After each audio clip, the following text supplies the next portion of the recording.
I'm calling this meeting of the Silver City Town Council to order.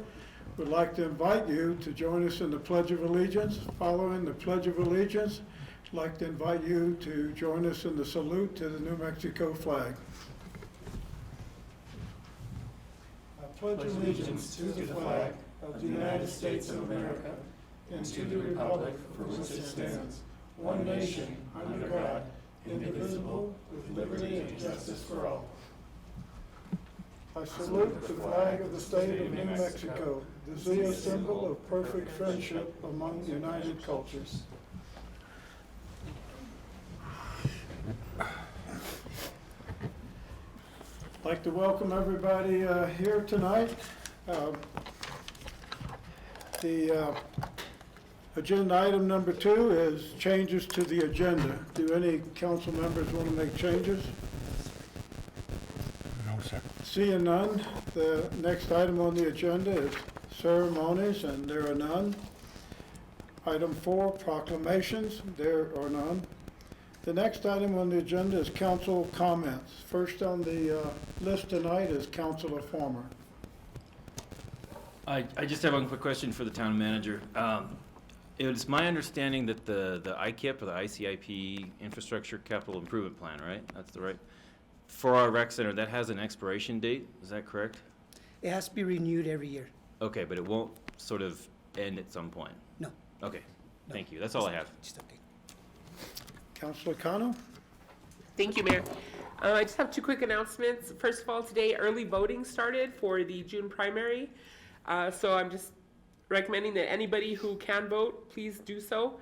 You can do so in the county clerk's office, which is just down this hallway, from 9 to 5 every Monday through Friday. And there will be a early voting site in Baird that'll start, I believe, in 2 weeks. So please get that done. And if not, election day is June 7th. So make your choices known. The other thing I have is this Saturday, there's going to be a commemoration of the 72nd anniversary of the Empire Zinc mine strike. There's going to be a plaque dedication. That dedication is for the women who were involved in that strike, and it is sponsored by LULAC 8009, which is the chapter in Silver City. And that'll be Saturday, May 14th at 10 a.m., and that'll start at the Hanover Bridge, which if you go to, like you're going to Hanover, you'll find it. It's on the side of the road there. And then after that, there's going to be a cookout and just like a social time at the Baird Community Center. So please, anyone who's interested in local history, this is a good time to do that.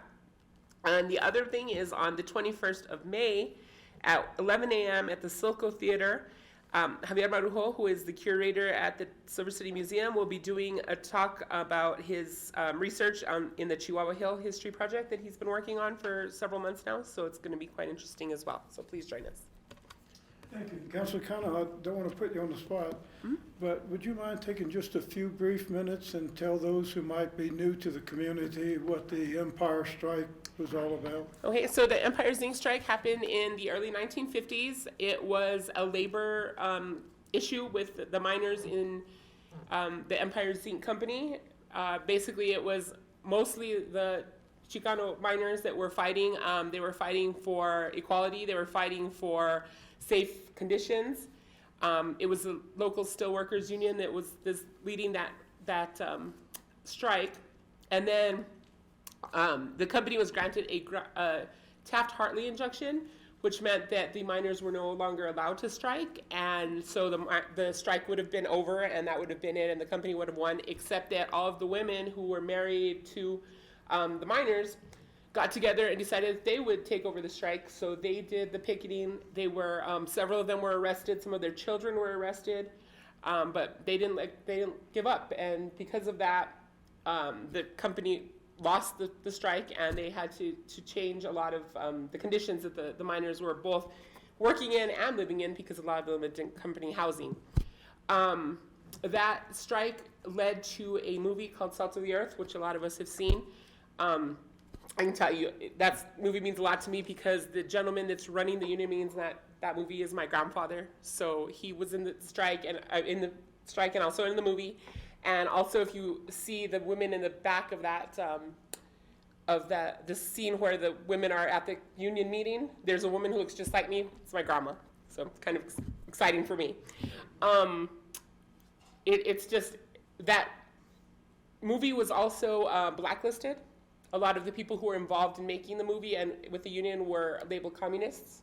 The director and the star of the movie were both sent back to Mexico before the movie was even completed, so it had to be completed in an interesting way. But the movie's wonderful, and it's a credit to our community that everyone got together and fought for what was right. Thanks. Thank you. Councilor Ray? Thank you, Mayor. No comment. Thank you. Councilor Prince? Thank you, Mayor Ladner. Also, just got to throw out there, just seeing so many landmarks, because they filmed the movie out here as well. It's just one of those great few representations that we have of Silver City. It's absolutely one of my favorites. Thank you so much. The 72nd anniversary celebration looks great coming up. I just want to thank everybody that participates in Silver City's projects and programs, especially our downtown merchants, the play of everything with the bicycle race this past weekend was fantastic. I got to witness it both from downtown Silver City and out in the Members Valley. The riders all had a hoot with it, and I'm just very grateful for all the effort that was put into that. Thank you all so much. Thank you. Any other council comments? Next on the agenda is approval of minutes of the April 26, 2022 regular meeting. Do I hear a motion? Councilor Ray? Thank you, Mayor. I move to approve the minutes of the regular meeting on April 26, 2022. Thank you. Is there a second? I'll second. Councilor Prince, thank you. Is there any discussion? All in favor say aye. Aye. Opposed, nay. Motion carries unanimously. The next item on the agenda is public input. Mr. Brown, do you have anything? Okay. Wait, I'm sorry, I jumped the agenda. We have two people that signed up for public input. Paula Harrison, you got the mic first. If you would push the little button there by the microphone and speak right into the microphone. Do it now? Yes, ma'am. I'll run my timer,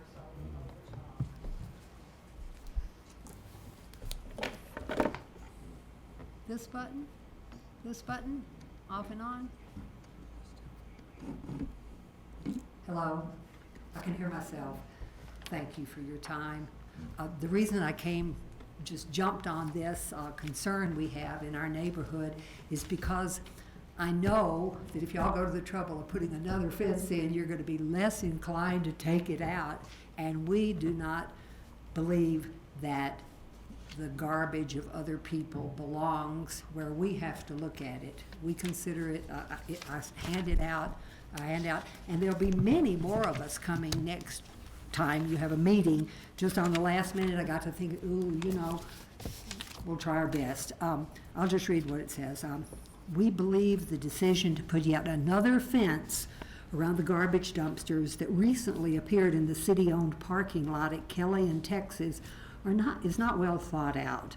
We, the residents and businesses, do not think garbage of others should be thrust upon us because it is an eyesore, it's a public health threat, and it also violates your own public health ordinance. I would like to cite the specific examples, and I gave you all. Would you like to have a copy? I made a bunch.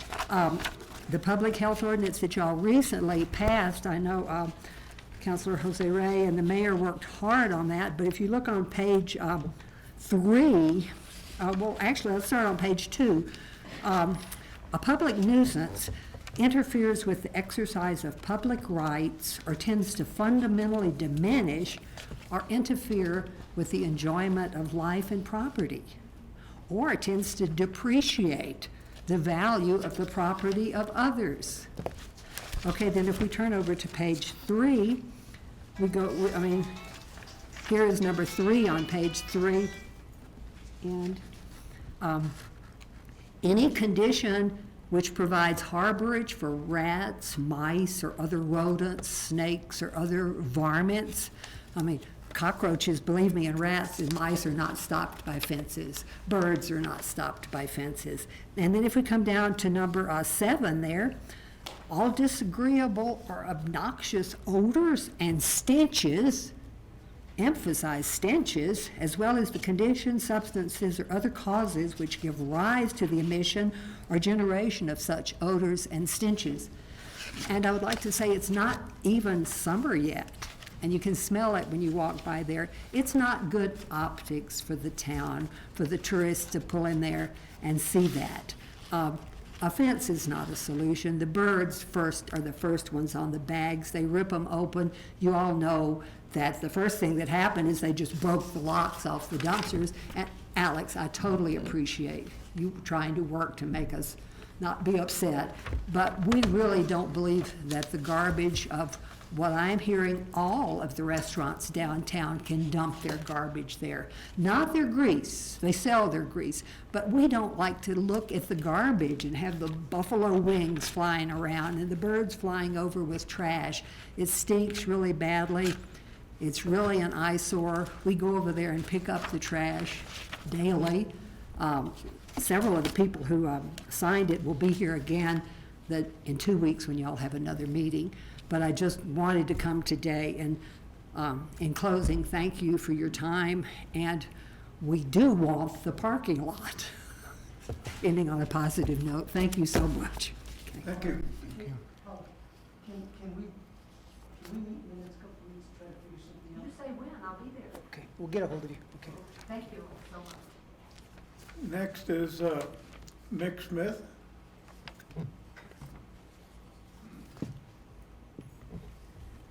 Hi, thank you guys for your time, really appreciate it.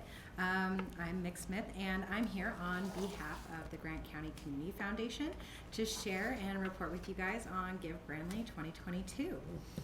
Giving opened on May 1st, and the day of giving, which happened this Saturday, the 7th, at our downtown's Maker Market, was a joyous and wonderful event. I hope all of you went. But for those who didn't, don't worry. We are still open to receiving donations until May 18th. Our goal is to reach $250,000 by next week, and currently we have brought in over $175,000. And if we were able to do it last year, because we brought in over $264,000. So just wanted to clarify that giving is still open until May 18th. We know how hard our local nonprofits work and how much they all need it and how they've been impacted since COVID. So we just wanted to say that we would love to show them our continued support by all kinds of giving and in gratitude. So we encourage community members to donate online at givegrandly.org. Stop by the foundation, which is located across the street from HMS between Gulf Park and CenturyLink.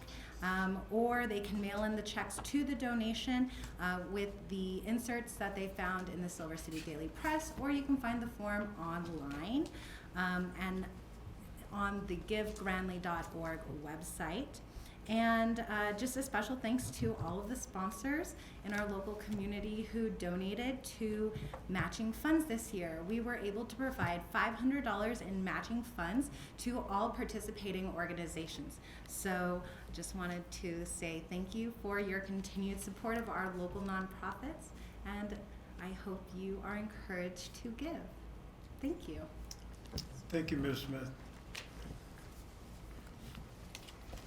Next on the agenda is reports. Mr. Brown, do you have any reports? Okay. Next, number 9 is public hearings, and there are none. Next, agenda item 10 is unfinished business, and we have none. Next is item 11. Agenda item 11A is the presentation of redistricting by Rod Adair from the New Mexico Demographic Research. Mr. Adair.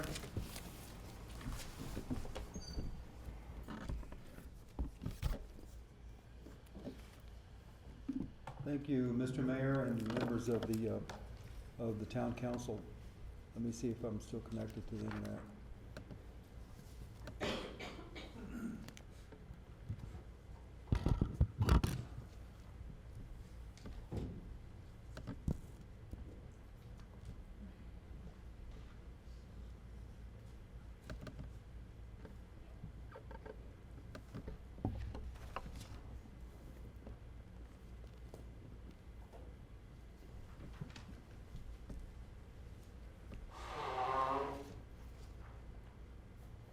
But Mr. Mayor, thank you. A little background on redistricting. As you all know, the census is in the U.S. Constitution, and its purpose is outlined in there as well. But redistricting is not part of that constitutional provision. That is for reapportionment, is the reason they did that, beginning in 1790 with the census, which found 3.9 million people in the 13 states. And that's to make sure that each state has the proper proportion of congressmen. That's all that the constitutional provision has.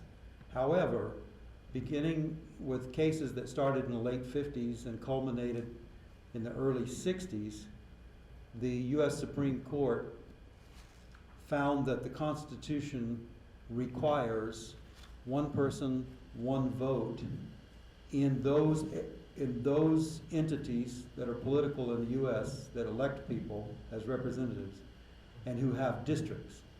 So if you have 10,000 people, as you do in Silver City, or 9,704 now, then each of your districts should have 2,500 people each. That's the ideal.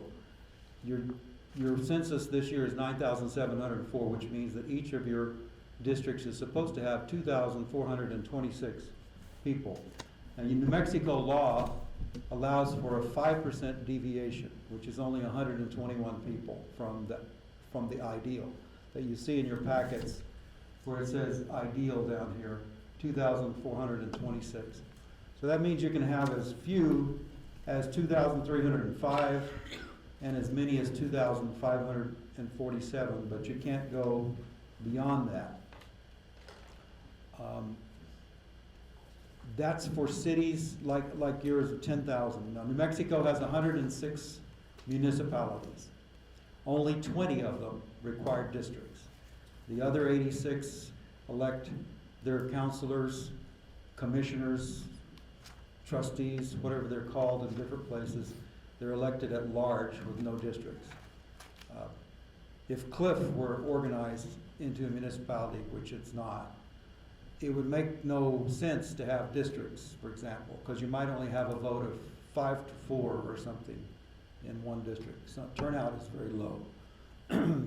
So that's why a town the size of, even the size of Bayard elects at large, but not Silver City. However, there's a little bit of a catch in Silver City for 2020. New Mexico law says that if you are below 10,000, then you don't have to have districts.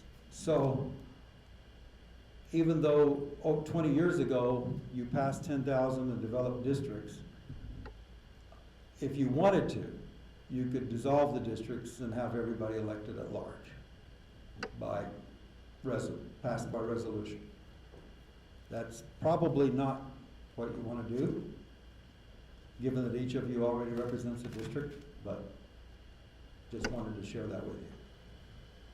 So moving into what you have now, which is what's shown on the screen, let me get you zoom out a little bit.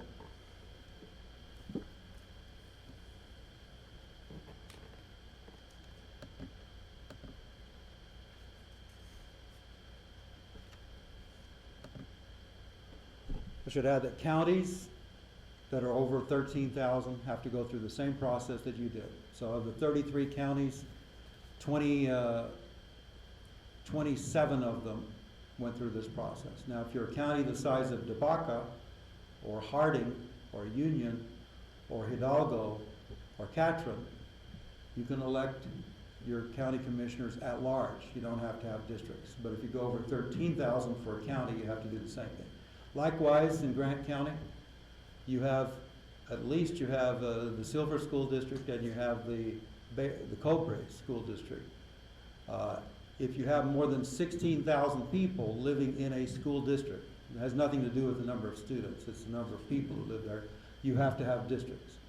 So the Silver School District, your board member represents a district. In Bayard, They could have districts if they wanted, but they elect all of those at large. Hope that makes sense. So, back to Silver City.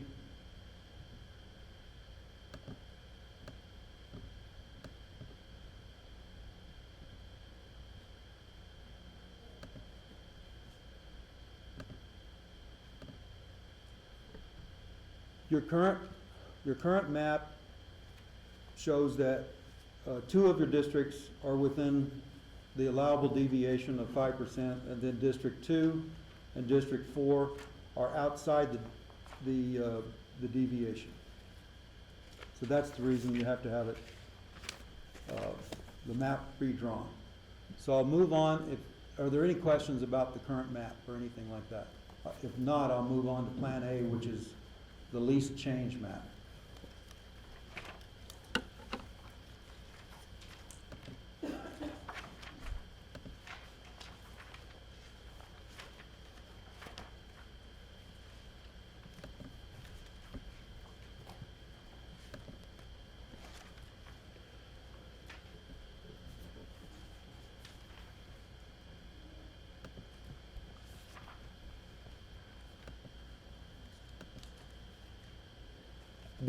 Because it's called the least change map, it's gonna look a lot like the current map. Because the only changes that were made were within about a 7-block area right in the center of town. Right in this area. Excuse me. Can you see that moving around?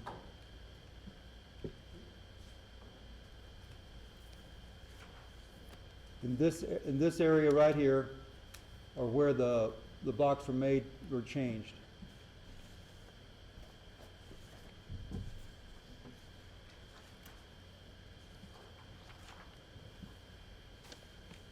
As you can see, District 1 has exactly the same population because it was not touched at all. About 7 census blocks were moved in that area, which comprises parts of District 4, 2, and 3. I moved as few census blocks as possible. Census block is the lowest is the basic building block of the Census Bureau. It doesn't necessarily conform to a block, usually doesn't, but oftentimes it does. And in a city, you'll see that they'll look a lot like a city block. But they're actually just geographic features that the Census Bureau draws in which the enumerators find everybody who's residing in the United States on April 1st, 2020. And so those blocks only had a few people. I moved a few from District 2 and mainly put them in District 4.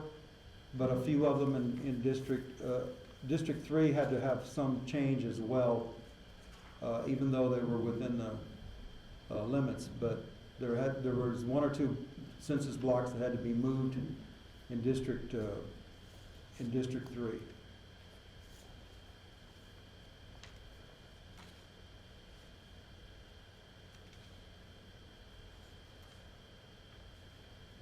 I'm sorry. I think actually the only changes that I made were between Districts 2 and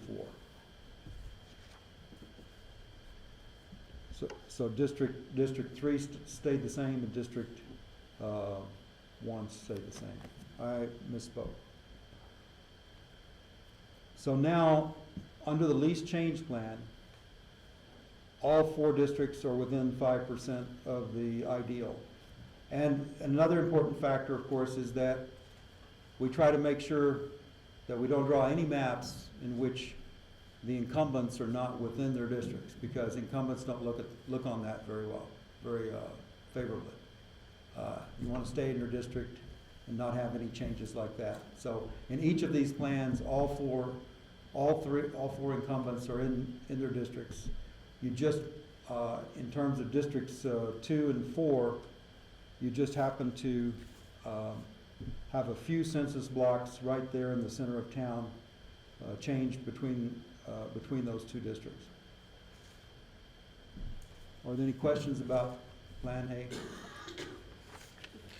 If not, then Plan B, Sir, we have a question. yes, sir.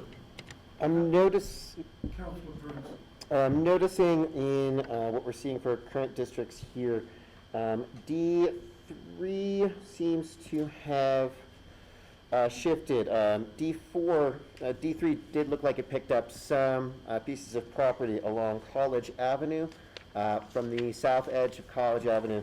It looks like all of that has been absorbed by District 4 in this map.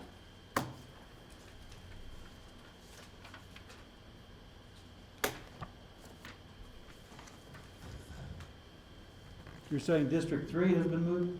District 4 seems to have blocks taken out of it, south of College Avenue, and given to District 3. It might just be a coloring issue as well. Oh, yeah. I think it might be color. There's a yellow halo around. Yeah, just that downtown corner I know over at College and Pope Street seems to be where we've got a lot of bisecting lines for our current mapping. There was a census block that, and that is is that a stream that comes down there? I think it was in the Yeah, there is a census block that does not conform with what the Census Bureau had. There is a block in your current map that the Census Bureau says that's not the shape of the block. Right. But nonetheless, Silver City was drawn that way with a line where a census block does not exist. So that's probably what you're seeing there. I did see that. If we could put the census block layer on here and overlay it. Or do you want the satellite layer? Let me put the census. Let's just go with the census block layer right now. Mhm. And maybe go back to, let's go back to the current view.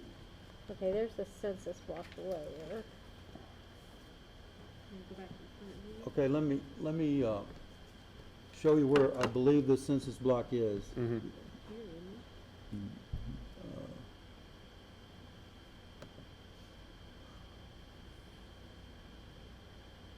Yeah, let's make it, we're gonna take it out of 3.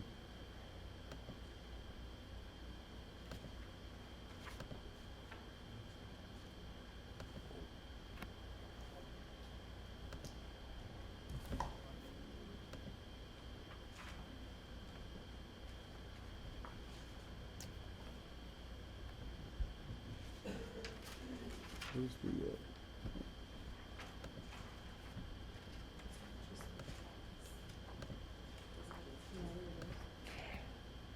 I think that what we see. see, these two are separate census blocks to the west and to the east of this arroyo. And that, for whatever reason, when the city was last districted, it did not appear that way. I believe the census block that you have on your city map encompass both of these top 2 squares right here. Okay. But those are not real census blocks. So I had to make that correction in the map. And then we put up the satellite image on. Yes, it, and- confirmed it had no population. Right.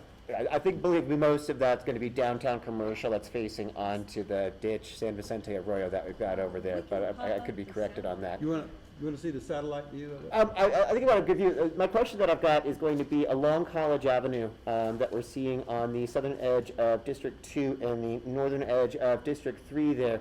We've got a very interesting sort of bisection that goes on there. Would you be able to identify roughly what the addresses look like where District 2 is meeting District 4, where that purple kind of cube on the census tract right there is intersecting with District 2? Where District 2 is meeting which one? District 2 is meeting District 4. You'll see that purple square in the middle of your screen right there. Yeah, that's just kind of bisecting it. Do you know roughly what that address is? We can put up the satellite. Yeah, we can put a different view of your, let me. College and Santa Rita, Gotcha, okay. okay, and this, over here on this is College and West. Yeah. So the town gets, so the districts, if I'm mistaken, it starts getting split then at College between Santa Rita and West Street, which are two of the big crossovers that we've got. Yeah, okay. Thank you.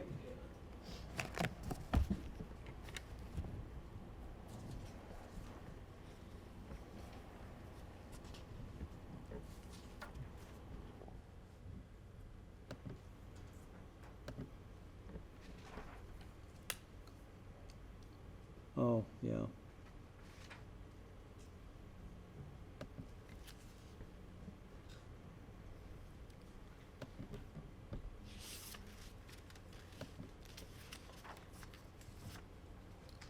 Okay, moving on to Plan B. One of the concepts involved in redistricting. Sir, could you speak it to the microphone? Yeah, I'm sorry. Plan B is called the compact plan.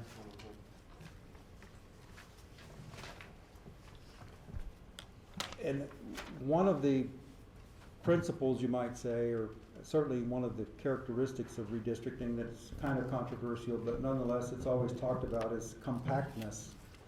And whether or not districts have a gerrymandered look or have a blocky square look or something like that. And it's all in the eye of the beholder, but I do use 4 different measurements of compactness that have been developed by political scientists. And so in using those 4 measurements, and you've got to realize though, I mean, Silver City's not alone in this, but look, you've got a tail up there on District 4 where you've annexed land, and then the land on either side does not belong to the city. And then you've annexed in such a way as to provide irregular shape. There's like 19 other cities that have to be districted, and they all have these kinds. Some of them have holes right in the middle of their cities. And so it really plays a difficult game on the political scientists' compactness scales. You know, it's hard to make something compact if you've got panhandles like Oklahoma or something all over different places. But in any case, this is the most compact that you can make it according to those programs that have been developed. And you can see it changes more drastically your districts, and as you can see, you're familiar with your own geographic areas, but this is the most compact plan. Are there any questions about Plan B? So, compactness, another term for that would be population density, or no? No, it has to do with, because your population density has to be the same. But your compactness is just a concept in which the drawn district appears to be more regular than irregular. It's a difficult concept, Mr. Mayor, to describe. But it's, for instance, you can see at the bottom there, District 3, because of geography of the city and what you've annexed, it's impossible to make District 3 into something that looks compact. But ideally, if you're seeking compactness as a principle, then all of your districts would be just squares. And they'd all look the same, and you wouldn't have one that's like you have now, 5.88 square miles, and another that's 1.22, and so on. But that becomes impossible also because redistricting in the final analysis is based only on population, and it's not based on geography. Nonetheless, people go into, and this especially happens in congressional redistricting, where in North Carolina or Texas or Pennsylvania, they will have maps that come in like this and go out like that and come back in and then follow a road over here and connects on, it looks like 2 giant balloons together.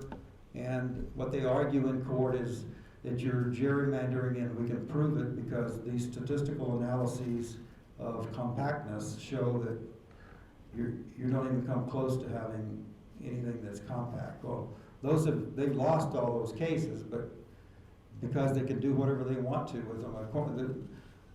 In those partisan redistrictings, like between Democrats and the Republicans, the courts have essentially allowed whatever the majority wants to do.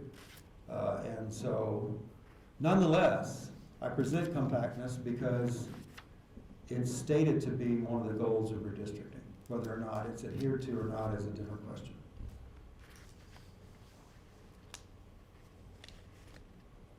If there's no more questions on Plan B, I'll move on to Plan C.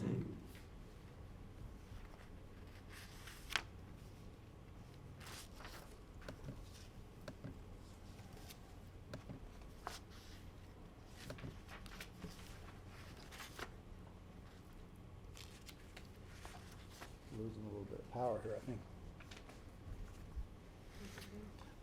It's just kind of got a weaker signal.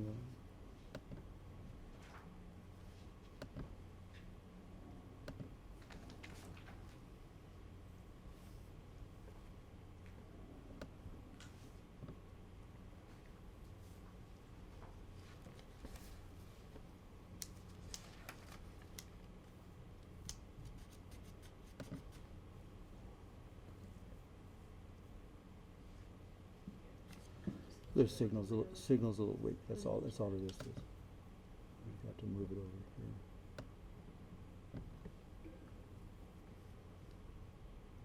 He was right clicking his finger working.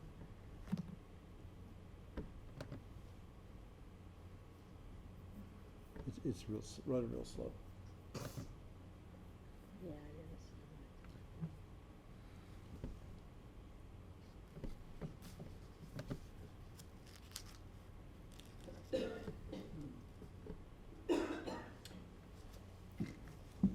Plan C is sometimes called the perfect plan. That's not really a statement about the quality of the plan or anything, but it is simply a reflection of the fact that under Plan C, this is how the town of Silver City would look if each of you represented exactly the same number of people. That is, if each of your resident constituents had exactly the same theoretical amount of power when it comes to a vote. That's what redistricting is all about anyway. I mean, if you've got, the concept of redistricting centers around the idea that if you have a district that has 1,000 people and another district that has 4,000, the people who live in the one that has 1,000 have a lot more power.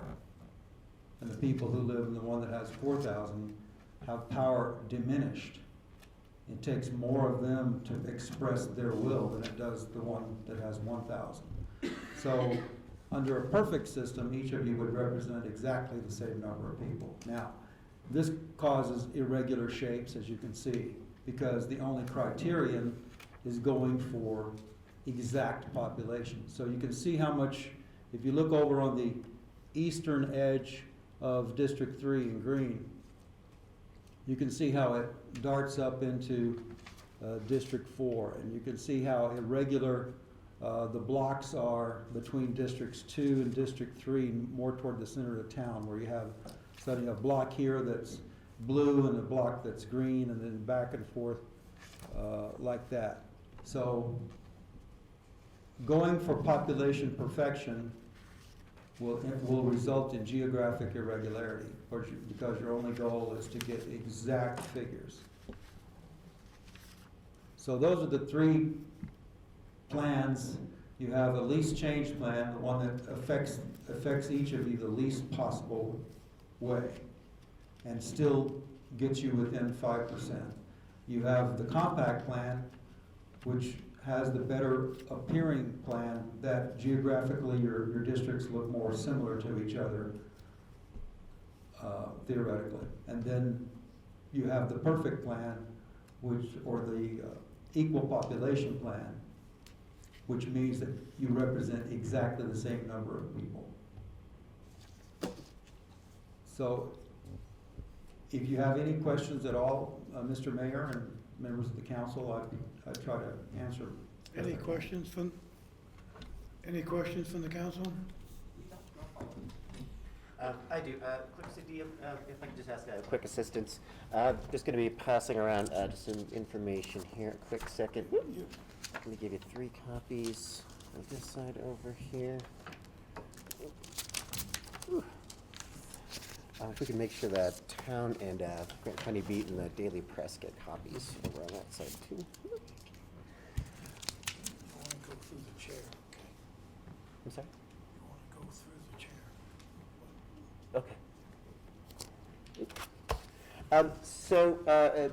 I'm just doing a little bit of background research as far as your demographic research company. I've got an extra copy. We have 2 different records that are available. Your company was founded in 1996 and 2020. Right now, the current business licensing with the New Mexico Secretary of State in item 1, November 2020.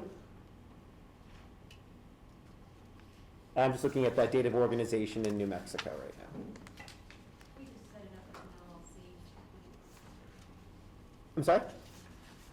The New Mexico, are you asking about New Mexico Demographic Research? Your company, yes. New Mexico Demographic Research was formed in early 1996, but was not made to LLC until 2020. Okay.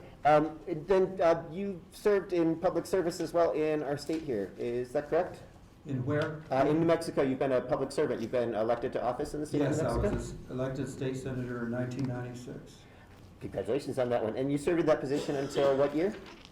2012, 2012. What party were you affiliated with? Republican. Okay. What is your relationship presently with the Republican Party of New Mexico? I don't have one. Okay. In item 3 here, during your campaign periods, your largest donors were the National Republican Senatorial Committee at $45,000 and the National Republican Congressional Committee at $12,500. Item 3.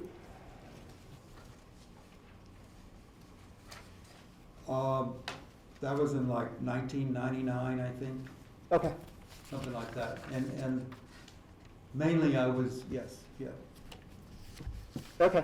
And then in donations and public record, we've got donations totaling roughly $12,300, I believe, to Republican Party candidates in New Mexico. I don't know. I've been around a long time, so I don't know how much I've given. Okay. Councilor Prince, Mhm. where are you going with this? Just wanting to check in with regards to anything that we're seeing with districting right now in the country. We're in a pretty polarized state, and I'm just trying to understand then the group that is doing our current redistricting plans, and just kind of understanding what their history has been politically. So do you have concerns about the way the redistricting has been presented? Just needing to check in with regards to the political affiliations of the folks making recommendations to our city's districting.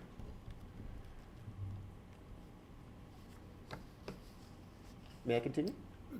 Go ahead, I'll give you a few more minutes. Thank you so much. So then, you've been quoted recently in the state of New Mexico for KOAT News video piece, 2 Republican electors from New Mexico subpoenaed to testify before January 6th committee to give background information for local state Republicans that have been subpoenaed in relation to January 6, 2021. KOAT asked me to conduct an interview because I have been an elector before.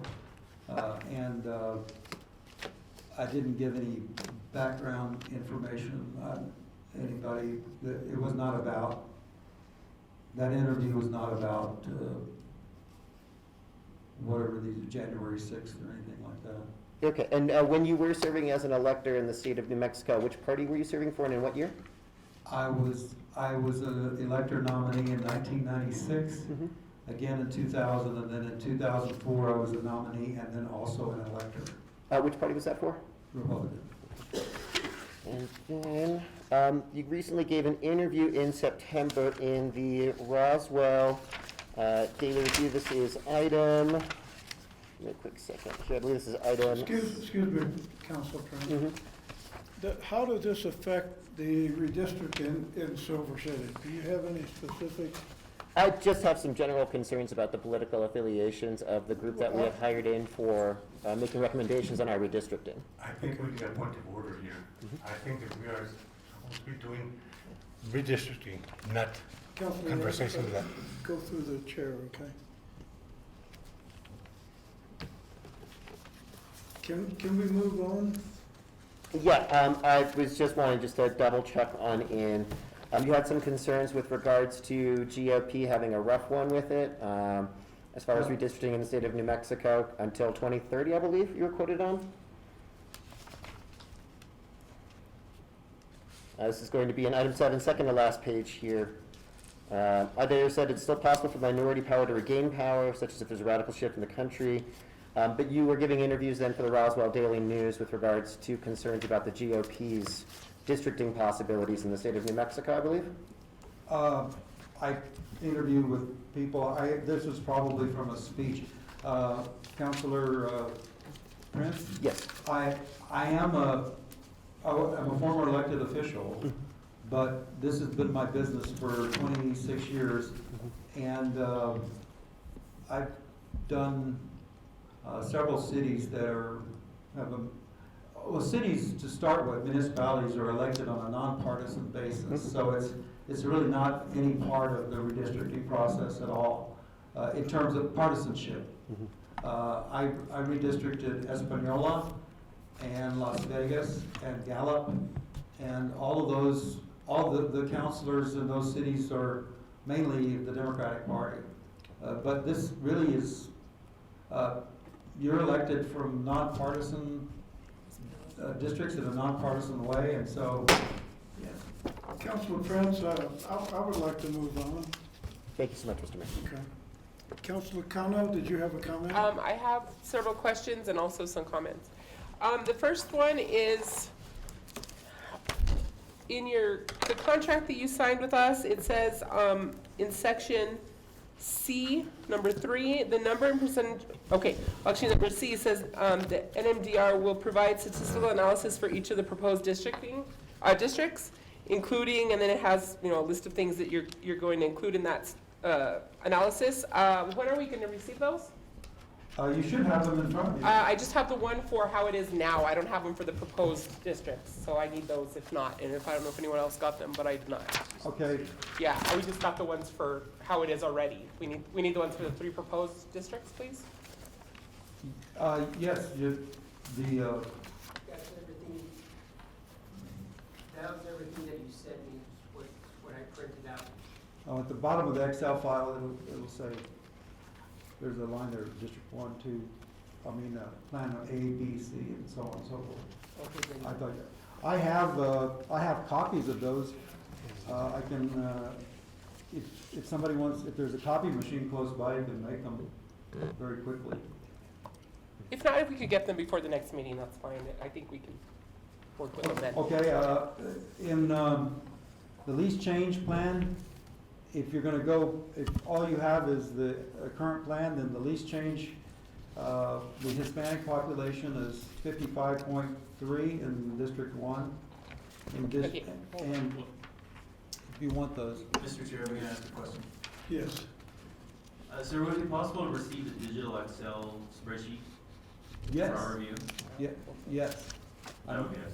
Thank you. Okay, yeah. Go Okay, ahead, and Councilor Kano. so my next comments are not directed to you as the person who did the planning. These are just my concerns looking at these plans. At this point, the plan that I personally would support would be A, the lease change plan. There's a very specific reason for that. Both Plans B and Plan C would move the Brewer Hill neighborhood and the Bedros Baraos neighborhood, which is on the top of the hill, behind me, actually. And they would put them in District 3 instead of District 4. What that would do would mean that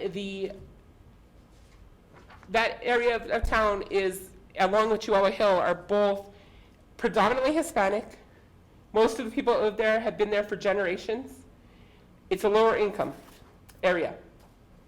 If that's the case, then all of the people that live in those 2 areas would be in the same district, and that means they would only have 1 representative. And if our community is well over 50% Hispanic, and we put all the Hispanics in one district, that's a problem. So I would be opposed to both B and C. Thank you. Thank you. Uh, Mr. Brown, Mr. Mr. Brown, what is the process from this meeting on? The next process is that we would bring back, well, first of all, we could make sure you get all the information. Then we would bring back the option, all three options with the adoption resolution, and then you would choose which option you're going to adopt. Can we get the information that Councilor Yeah, Kano was Alfred's requesting got it. We'll get it. before the next meeting? Yes. Any other Just follow. questions or comments? Mr. Yes, Mayor, sir. if I could, I just want to point out that the current, Silver City is 50.3% Hispanic, and the adult population of Silver City is 46.6% Hispanic. The overall population of Anglo is 42.5, or what the Census Bureau calls non-Hispanic white, and then the non-Hispanic black is 1.6, Native American 0.8, and Asian 1.2. So there are currently 2 districts that are majority Hispanic, if you're looking at that particular demographic. And under Plan A, there would be 2. Under Plan B, there would be 2. And under Plan C, there would be 2. So there's, all of the plans preserve the same, even though, and this has been my business for many, many years, long before 1996, I've never found any ethnic, well, you live here, so you know, you dispute that, that's okay, but I've never seen overt ethnic voting or anything like that come out of Grant County or Silver City, so I didn't take it into consideration. Councilor I Kano, drew the wait maps. for him to finish, then didn't come through here, okay? I drew the maps as in an objective manner to achieve the things that I've talked about, and the ethnic and racial data just fall out where they are, and as I say, in each of the plans, there's still 2 majority Hispanic districts in each one of those, and Thank you, Mr. Adair. I'll give the mic to Councilor Kano. Thank you, Mayor. While it may continue to be Hispanically dominated, as you put it, no, I wouldn't say that. I would, or majority, however you want to word it. Like you said, I live here, and I live in that district. And I know that Chihuahua Hill and Brewer Hill have different needs. And if you put them together, some of those residents who already don't have a very strong voice because they've been fighting for their rights for a long time are going to have a bigger problem than they have now, because they're only going to have one representative. Because the next time we get elected or people run, those people are not going to have someone running to represent them. That's the problem. That's my issue with it. I hope you all consider that before we vote. Thank you. Councilor Kano, it might be useful if you put that down in a quantitative way for the council members to look at it early on before our next council meeting. Are there any more questions or comments? Okay, I'd like to move on. Thank you, Mr. Adair. Thank you, Mr. Mayor and members of the council. Next will be agenda item 11B, the approval / disapproval of RFP 21/22-2P, general engineering support. Mr. Brown? Mayor and Council, the town, first of all, I want to explain, we did pass a award engineering services previously, but those were for projects that are funded with federal funds. This one is for projects that are funded with either state or local funds. So we did receive two proposals for the general engineering support. And its staff's, well, one was from Stantec Consulting out of Silver City. The second was from Smith Engineering out of Las Cruces. It's staff's recommendation that we award the contract to Stantec Consulting Services, Inc. Anything else, Mr. Brown? No, sir. Does anyone have any questions or comments for Mr. Brown? Counselor, Manager Brown, so it's for just general engineering support, meaning there's no specific project, it's just for Yeah, day-to-day or whatever it's comes up? day-to-day stuff. It's also, a lot of the times, for instance, we're gonna start developing we're starting to think about next year's Colonias project. And we're thinking, let's say, on the utilities side of it, we're thinking about adding another tank out there at the Glen. We'll start the preliminary engineering and get everything ready for the grant, and just so we're ahead of the game, and that's basically. Thank you. any other questions or comments? Then I'll call for a motion. Counselor Farmer? I'd like to move to approve RFP 21/22-2P, general engineering support. Thank you. Do I hear a second? Mr. Mayor, Counselor, go ahead. Counselor Prince? I'll second the motion. We have a motion and a second. Any discussion or comments?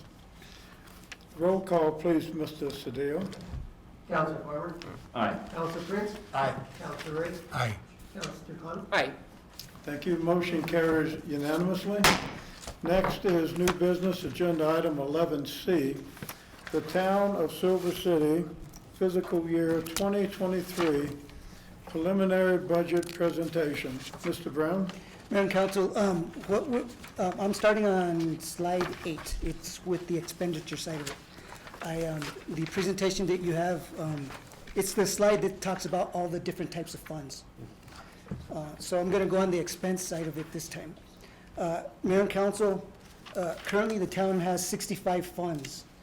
And there's, I believe, 6 different types of funds.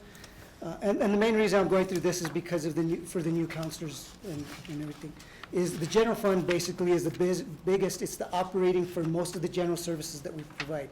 It's police, fire, finance, executive, library, museum, court, facility maintenance, library, those types of things. Special revenue funds are funds for certain specific types of revenues that we receive. For instance, lodger's tax, gas tax, fire protection, law enforcement protection. There's a whole bunch. That's probably the biggest category that we have. And it's specifically more for like a individual grant type of situation. The next are capital funds, and these are mostly for our capital projects. Okay, enterprise funds are the water, sewer, and the sanitation fund. Debt service payments, debt service funds are for the debt service that we have. Usually those funds only bring in, maybe have like 4 or 5 transactions a year. So, but we have to keep them all separate. Trust and agency, there's only 5. Basically, that's what we hold for others. For instance, the main one would be governmental gross receipts taxes. When a person pays gross receipts tax, the tax isn't actually on the business or the town, it's actually on the customer. So when the customer pays it, we're holding it for them, and then we pass it on. So basically, that's in short, the different types of funds that we have. Next, the next page is the summary of the general fund by department, and it's showing the changes from previous years.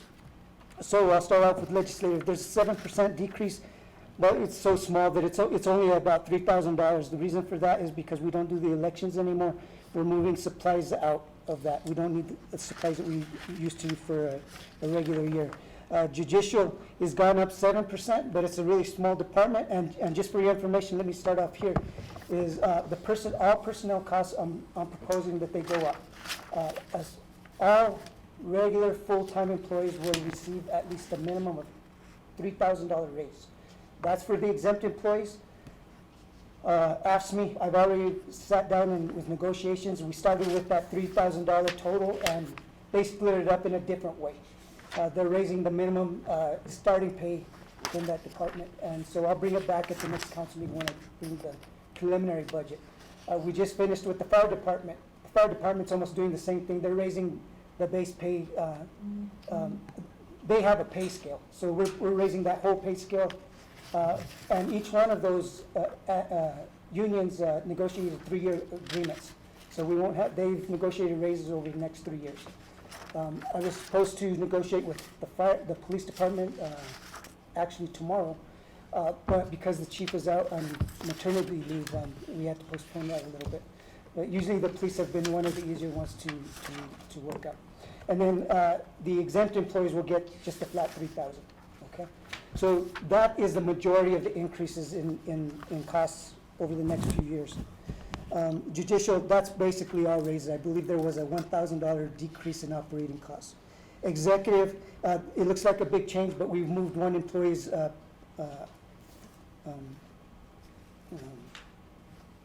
payroll from exempt to the finance department. So you'll see that they've got a big increase and we got a big decrease. Operating are flat there. General costs is up around $300,000. Basically, most of the operating costs are fairly flat there. The big increase is because when we go out for the debt service for the $4 million that our portion of the rec center, I budgeted the debt service in this fund, so it's already budgeted already, okay? Then we've got the museum, that's a pretty big increase, but that is because there was one position that we left out last year, and you'll see it in the budget adjustment at the end of this year. And the rest of that is the salary increases for the employees. The police, it looks like a 4%, and that's primarily, what I did was I just basically went ahead and put the $3,000 in their budget already for each employee. And then when we negotiate, they will adjust that how they prefer. Fire, that primarily the increases is all, is the union increases. Finance, like I said, we moved a person's pay from exempt to the finance department. Facility maintenance, there's 2 employees in there. We had one employee retire and leave earlier on, and so the budgeted position is at starting pay. Community development, there's all exempt employees in there. That's a 7% increase. That is the increases that I'm proposing. The library, the same thing. The swimming pool, no, the parks, that's the same thing. That's the union increase, because almost all of them are union employees.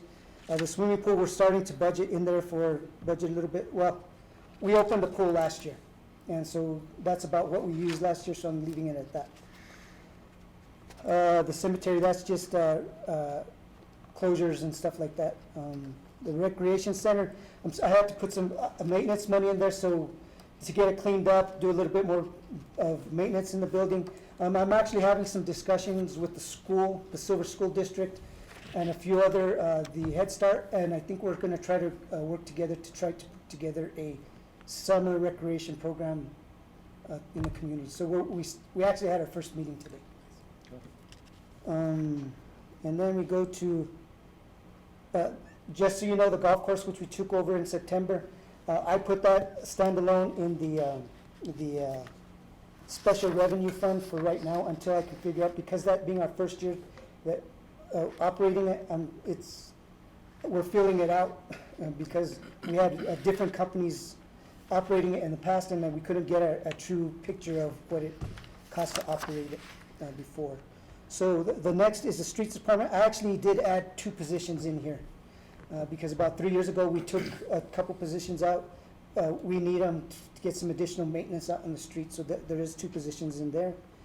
The city shop, there's 1 additional position in there, and then public works is 5%, which was the $3,000 increase. So what I'm doing is I'm proposing a 9% increase from last year on the expenditures. If you go to the next page, basically we're estimating having a beginning cash balance of $766,000, budgeted revenues of $11.7 million, Budget transfers of 506, that's actually up 200,000 because I'm transferring 200,000 to the golf course because not knowing what it's gonna take to operate that this year. Budgeting expenditures, 11,032,000. Estimated ending cash balance of 930,000 with a required 112 reserve of $919,000. We're just a little bit over on that one. And the next, revenues increased. We talked about that last time by about 12%, is what I'm projecting. A big impact on that is because we're gonna start getting 100% of the hold harmless. We'll get it for 10 of the 12 months because they will show it as starting in July, so we don't start seeing that until June, July. In June, and we'll start seeing it in September, actually. Yes. Expenditures, 6.5 in personnel costs, which are mostly the raises, a couple position increases. The operating cost is 2.5, but most of that operating cost is that debt service that I budget in the general costs. Transfers is up because of the golf course. Do you have any questions there, comments? Is there anything you'd like me to look at in the general fund? Any questions or comments? Councilor Farmer? Manager Brown, so the headcount increases, is that due to city growth, or is it because you were understaffed to begin with? We were understaffed to begin with. What we were doing for the last few years, especially in the streets and the parks department, is that we were supplementing a lot of it with temporary seasonal employees through our temp agency. But what we've found is that it's really hard to find employees, so we want to try to get regular full-time employees that we can keep good quality employees all the time. That's a good idea, thank you. Yes, sir. Any other comments or questions? I do. Councilor Prince? In the general fund spreadsheet here, we usually have to match what we're seeing in expenditures with account codes that get matched up then with the state auditing system. Would it be possible to request a copy of this with the account codes just to be able to match this up with the audit system for independent review? Yeah, I can, what we can do is I can give you what we actually send up to the state, which is more detailed. I can send that. Great. Just want to see a copy of that matched what we're using right here. Okay. Thank you. Thank you, Councilor Prince. Any other comments or questions? Okay, well, I still have some more. Next is the water sewer fund. I'm not proposing any rate increases in the water sewer fund. I'm projecting a little bit of a decrease in revenue, and that's because that's sort of the trend right now. But we're still near some of the highest revenues we've ever seen. Then operating costs are up 5%. All of that is personnel mainly. There's a little bit of operating costs in there. So we usually start off with a zero balance. I use a lot of those funds on one-time projects at the end of the fiscal year. So our budgeted revenues for this next fiscal year, we're looking at 5.7 million in revenue, 652,000 in transfers out. Almost all of that is for debt service, a little bit for governmental gross receipts in there. General fund expenditures, 4.75 million, with an ending cash balance of $305,000. Any questions on that? There are, basically the main change there is the personnel increases. any questions, comments? Councilor Prince? I know, and I know our city is extremely proud of this, I am too, with the distribution of our water system then to other municipalities and with it. I'm noticing that most of the numbers are staying about the same. How's it been going as far as making sure we've got our water systems tied together? How's that looking? As far as the water system is very, very strong in Silver City. And plus, we've been working on the regional water project.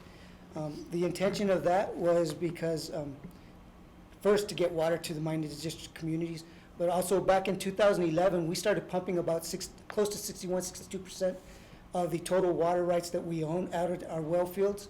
We only have the capacity to pump in about 80% from the well fields into town currently. So we were either gonna start having to look at increasing capacity from the well fields or look at water conservation measures and all those things. So because we got some preliminary costs to increase the capacity from the well field, and that was between 10 and 15 million dollars.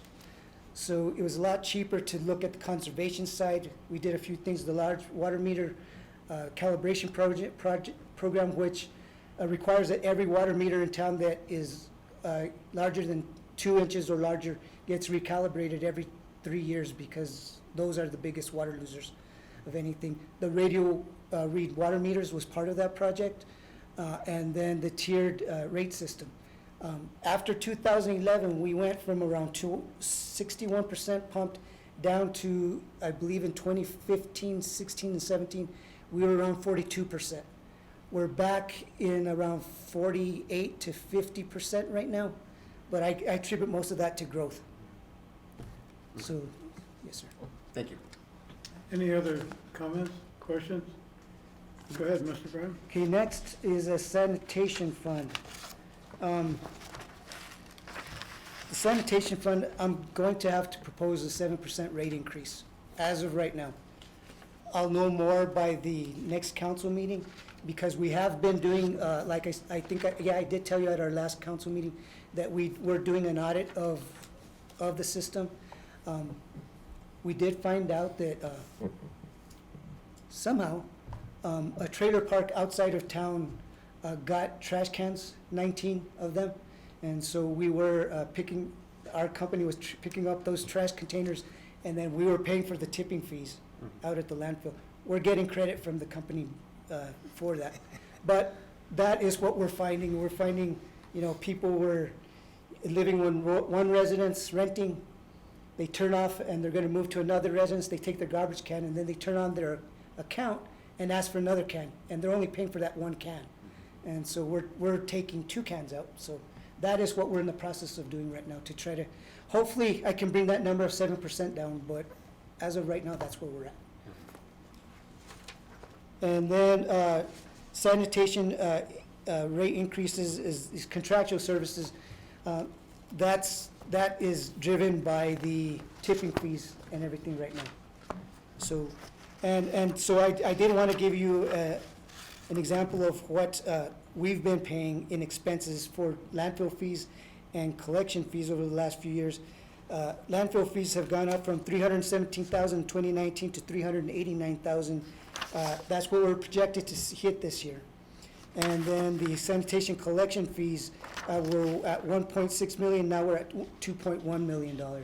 And a lot of that collection fees, it's not just what we pay for the collection company, but we also have some oversight at the old landfill that we've been testing and monitoring.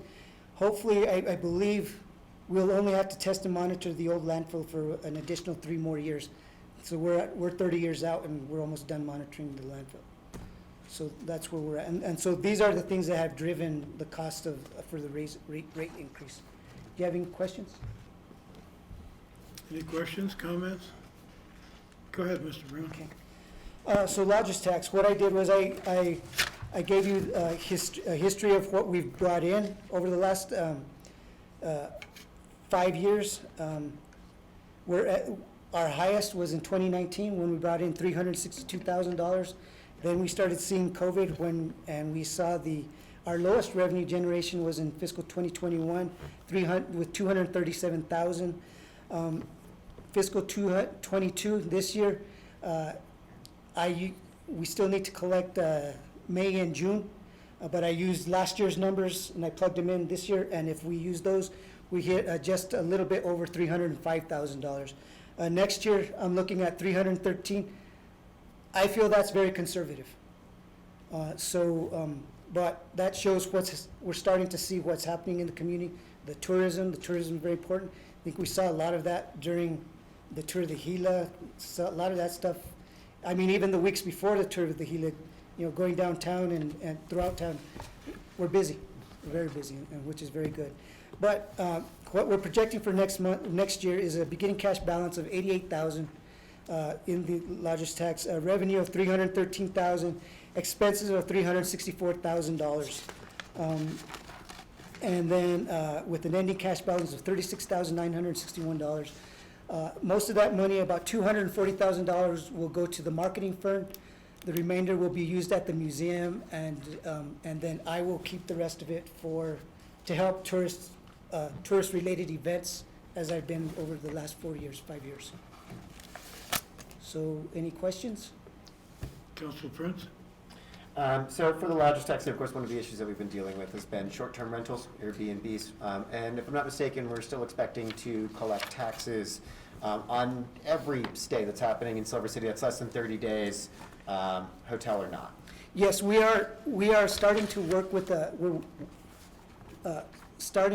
another firm to try to do a survey and try to analyze what we're seeing with Airbnb and VRBO right now, to see what we're gonna need to do as a community. And so these figures they don't have any of that incorporated in them at this Well, time until we get it. the lodging tax revenues, yes, because we have seen, there are some Airbnb owners that are paying, Yes. and not a bunch. But The there are last some. numbers that I was seeing on that was somewhere around 17-18% when this was being reviewed by the newspaper, I think last year, October, November. Yeah. Something around that? Okay. That's about it. Yeah. Okay, thank you. Any other questions or comments? Mr. Brown, who in the city government is responsible for monitoring the Airbnbs? That would be facility maintenance, not facility maintenance, code enforcement, and community development. Do we currently have anybody in community development? The community development director has resigned. She will be leaving at the end of May. But we've put the position out, community development director, and we do have some very qualified, good candidates. And so I think we'll be able to fill that position fairly quickly. Was she, the previous one, was she able to do any of this and come up with additional revenue from Airbnbs? No, because she was new, she was just trying to learn the land use code and all of that stuff, and that was part of the issue. It wasn't a good fit for her. so. Okay, thank you. Go ahead, Mr. Brown. And with that, questions for anything, any information that you would like? Any questions or comments? Councilor Foreman? Yeah, Manager Brown, just to follow up from what Councilor Prince said, we'll be able to get some sort of digital file that we can look at? When we start doing the study on the Airbnb, or this? No, just the budget in general. Yeah, I can send the budget in general. It's Okay. good, it's, quite a few files, but I'll send them. Well, yeah, that's fine. If it needs to be, personal information removed, stuff like that, whatever, but I would appreciate that. Thank you. Okay, yeah, no problem. Any other questions or comments? Thank you, Mr. Brown. Well, this concludes the business of the town of Silver City. I'll entertain a motion to adjourn.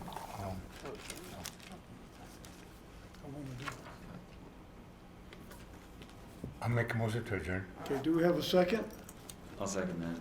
All in favor, say aye. Aye. Opposed, nay. We are hereby adjourned.